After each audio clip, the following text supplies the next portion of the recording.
Et avec nous en direct de Strasbourg, l'eurodéputé Elio Di Rupo, ancien Premier ministre de la Belgique. Bonsoir, merci beaucoup d'être avec nous en direct sur TV5 Monde. Une première réaction pour commencer sur ce dernier épisode dans la guerre en Ukraine, donc des drones russes qui survolent l'espace aérien de la Pologne, où c'est la sidération et la colère ce soir. Quelle est votre réaction ? D'abord, bonsoir et merci pour votre invitation. Nous devons soutenir la Pologne et être conscients de ceci. La Russie ne fait rien par distraction. Quand 20 drones traversent le territoire polonais, c'est une provocation. Provocation à l'égard de la Pologne, mais provocation à l'égard de l'OTAN. La Russie teste depuis un certain temps la véritable résistance de l'OTAN, et ce d'autant plus que Trump a laissé entendre qu'il pouvait être absent. Nous devons impérativement défendre non seulement la Pologne dans ce cas, mais être conscients que s'il devait y avoir des incidents majeurs, nous sommes tenus par l'article 5 de l'OTAN de participer, quand je dis nous, c'est-à-dire l'armée française, l'armée belge, l'armée des autres États membres de l'OTAN avec nos propres soldats.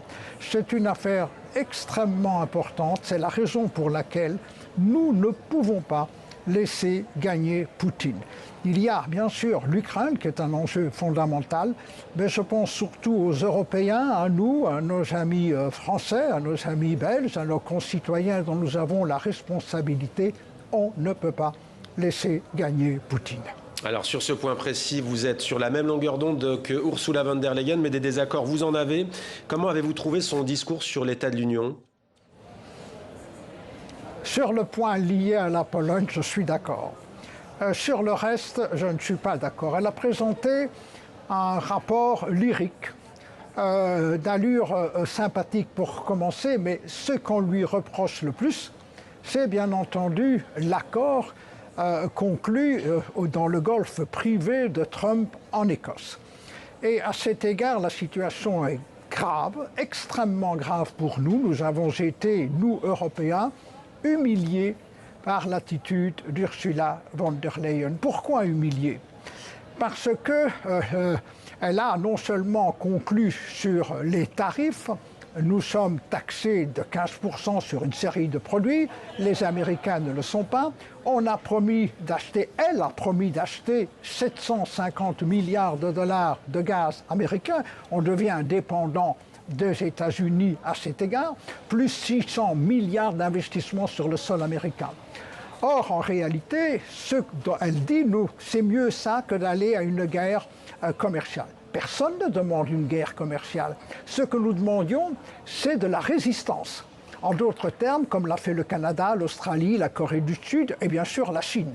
Nous sommes en Europe 450 millions de consommateurs. On se gausse en disant nous sommes la puissance économique la plus importante du monde. Et puis voilà que nous aplatissons, nous subissons face à Trump. Et c'est là que se trouve vraiment le nœud de la difficulté. Elle est allée en quelque sorte à Canossa vis-à-vis de Trump. Et aujourd'hui, la dignité des Européens n'est pas présente. Et ça, c'est extrêmement grave. Et ça nous rappelle qu'il y a des rapports, notamment de l'ancien président de la Banque centrale européenne, Mario Draghi, qui insiste pour que nous ayons des entreprises stratégiques européennes dans le domaine de l'alimentation, dans le domaine des médicaments, dans le domaine de l'énergie, pour nos entreprises à nous, pour nos emplois à nous, pour sortir des difficultés de nos concitoyens en France, en Belgique et ailleurs. Ouais. C'est ça la priorité des priorités. Donc un profond désaccord sur cette question, effectivement, de cet accord controversé.